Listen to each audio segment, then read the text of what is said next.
Hey guys, my name is Kev and for today's video will be about a day in my life but Sunday edition.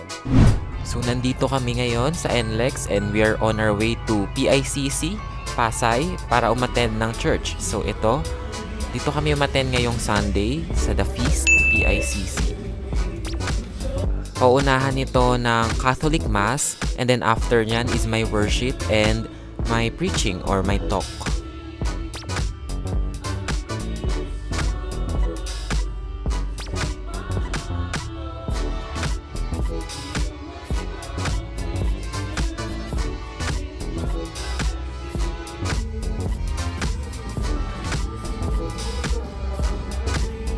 So guys, tapos na yung misa and we're going to, where are we going? So we're going to MOA. We'll see you there.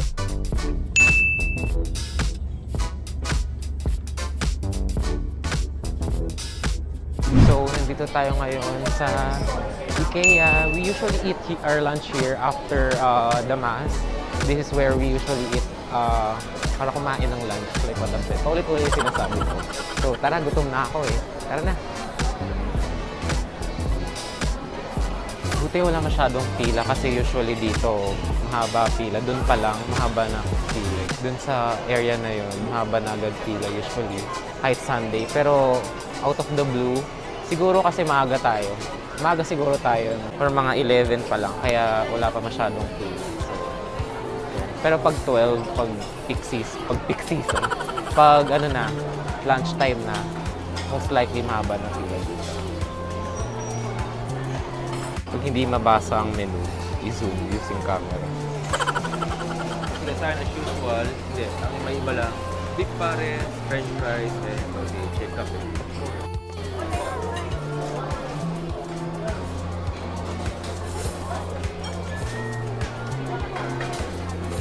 So, ito na yung order natin. Meron tayong beef pares. Tatlo kaming beef pares. Subukan natin itong pares. Meron din tayo ditong chicken. 5 pieces chicken wings. 12 pieces na meatballs. Siyempre yung classic to na IKEA. So, yan. And then, meron din tayo ditong potato fries. So we will enjoy our lunch at RV. So, we will enjoy our lunch. So yun yung pares nila. Ang sasabi ko lang medyo konti yung serving. Sana damihan nila yung serving. Tapos hindi siya yung masabaw na type. Yung parang sa mga street na pares. Hindi siya ganun. Pero masarap yung sauce eh. Ano masabi mo ma'am? Masarap ba yung sauce? Masarap yung sauce. 139. Oo.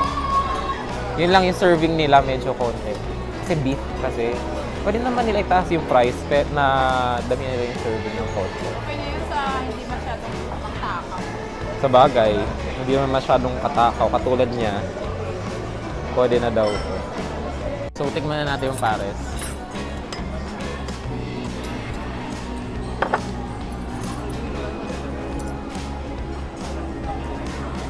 May egg na siyang kasama. So, minicrowave ko.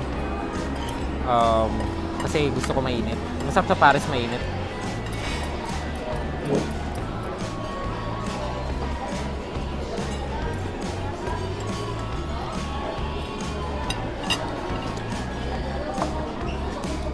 Init. Sarap. Nasang lasa yung star anise. Ito may star anise pa oh.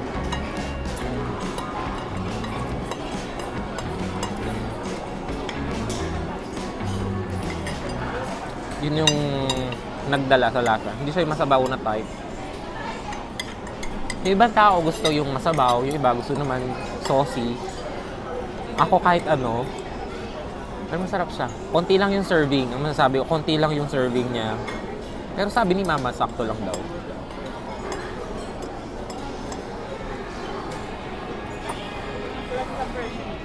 For the price, oh.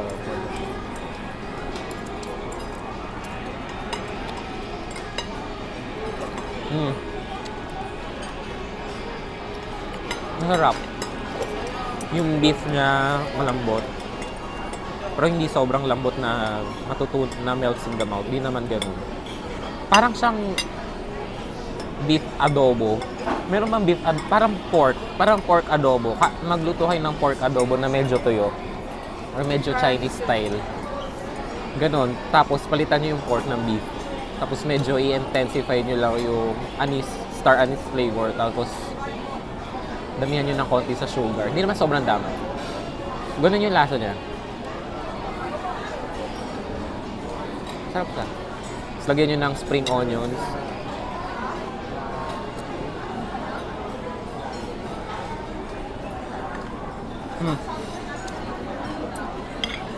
Sarap.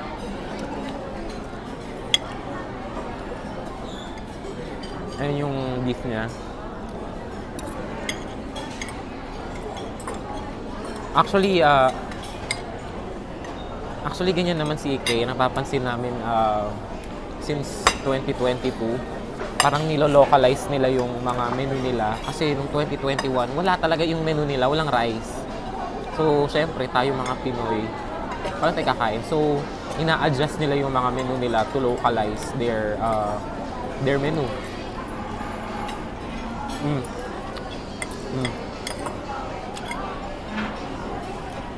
Saka ina-adapt din nila yung panlasa sa panlasang Pinoy.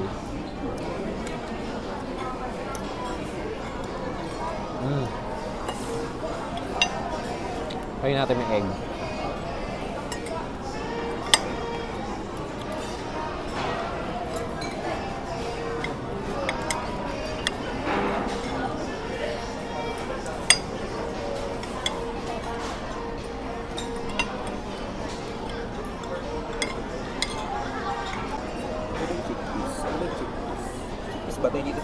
Siyempre yung meatballs, try natin. Although feel ko, marami ng taong alam na lang sa ng Ikea meatballs.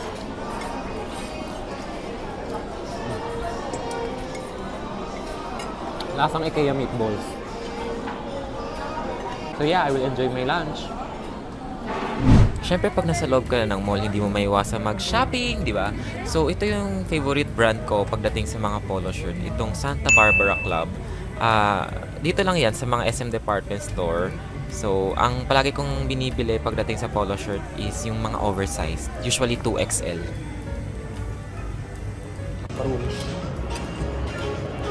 Ganda yan. Yeah, maganda. So, dito siya tumitingin sa Uniqlo. Ayun pala, may black pala dyan. Dito na lang ako kunin ko para diretso.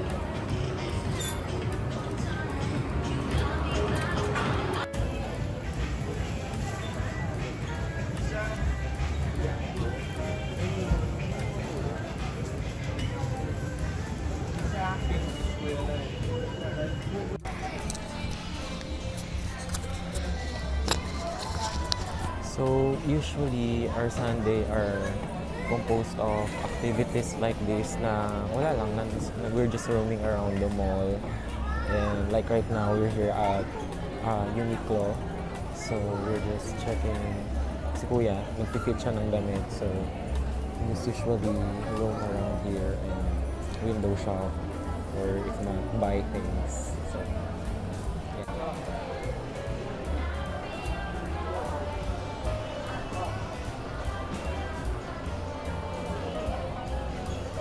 Right now, yung mga vlogs ko, I'm more of trying to speak more. Kasi if you can observe, I speak less sa mga previous vlogs ko. But now, I'm trying to speak more. Ulit. Biyan ang iPad kid, go to Uniqlo. So, bahay na si Kuya. Gusto niyang brand this Uniqlo polo shirt. Ako, I like the gusto ko yung sa SF. Siya gusto niya sa Uniqlo. Marunong ako magbasa ng Japanese. Tanong mo kung ano. Alam mo basa dito? Hi. Mabuhay. Oh, see? Mabuhay. Ang cute. Mosh, mosh. Sabi dito, arigateng. My God, what a dog. What a dog. No, it's not a Mimi. It's a dog. Mimi. Muhi. Muji. Muhi, muji. Some people say muhi. Kinakamuhian. yung blackboard dito. Ikaw, ay mo magsulat? Yo. Sulat ka. Ano sabi mo? Tingin ka dito. Pag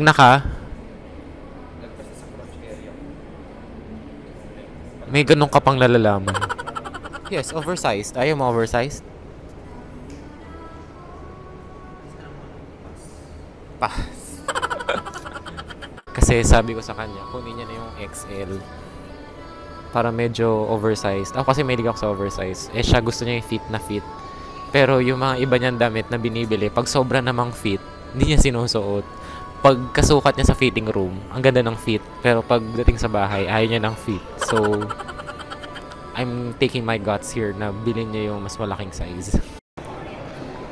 Inutusan pa nga. Kunin ko daw yung large kasi may large siya ng ganitong shirt. Compare. Hi guys! Compare niya daw kung magkasing size sa block.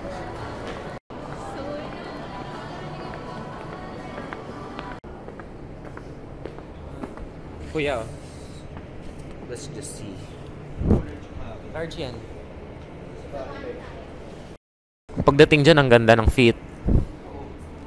Sa color siguro. Say color theory. Say color theory. Anong barok? Anong pintor? Gagi. Siguro nga sa kulay. Sa kulay nga. Eh di... Hindi, hubarin mo. Tapos, ipag-ganunin mo yung dalawang damit. Kung pati shoulder magkasing length. Or... Explain yourself. Wala ako dapat ipaliwanag kasi wala akong type suotin. Magkaibang ano daw, magkaibang brand type of shirt daw pala yung maroon tsaka yung black. So, kaya iba talaga ng cut. Ayun, nakahanap siya. Jersey. Ito daw. It matters kasi guys. Ayan, wash jersey. Wash jersey daw to. Ito jersey. Ito jersey. Itong red mo, jersey. jersey. So, yung sinukat mo kanina, wash. Oo, ito dapat. Ito dapat. Ayan, Okay, sige. balik tayo. O, sukat mo na yan. Go. Habang nagsusukat si Kuya, mag-try tayo nito. Ganun yan doon.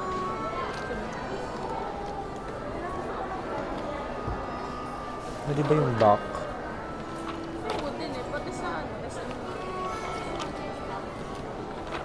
Okay.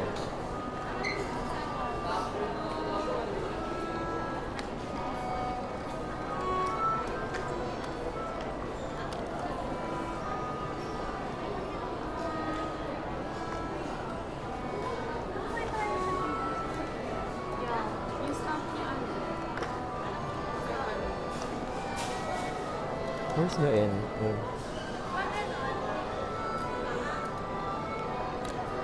C. Walang C.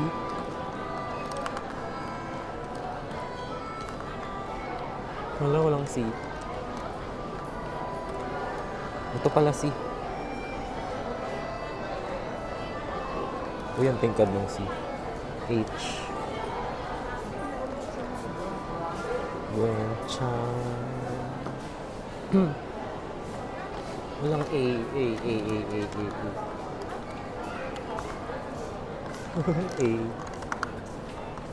U. Ayun. N. Walang N. Cha. Gwenchana. Den.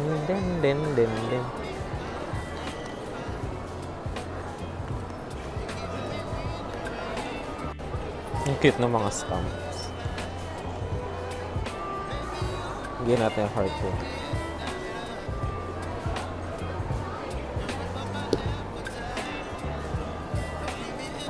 Star. May star ba?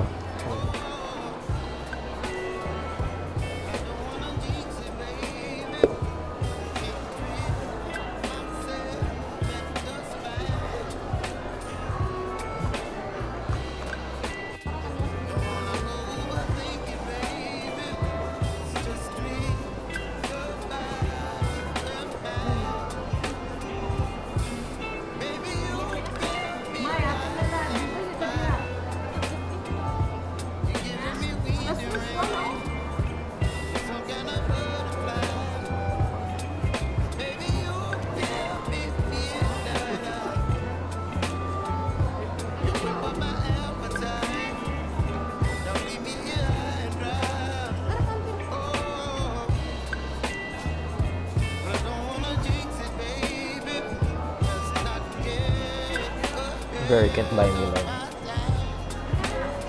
Why can't we be together? Does it take so long? Nakasukat ka na. Ayan, nabibili mo. So, sakto sa sukat mo. Okay. Talaga, nasa Japan ka eh. For inline, kailangan orderly fashion ng pagpili. Diba? May visual majesty. Ang cute nung packaging. Hindi, yung letter, yung envelope na letter. Hindi, Shopee package or Lazada package pag galing Shenzhen. Pwede. Pag galing Shenzhen, ganyan ng Shopee package or Lazada package. Pero much more classy. Stairway to Heaven.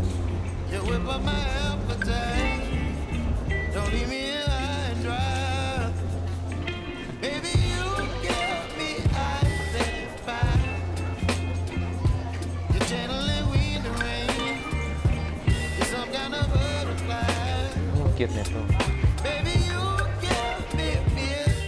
Mga billiard pala here. Ano to? Ano bang location? SM Bowl.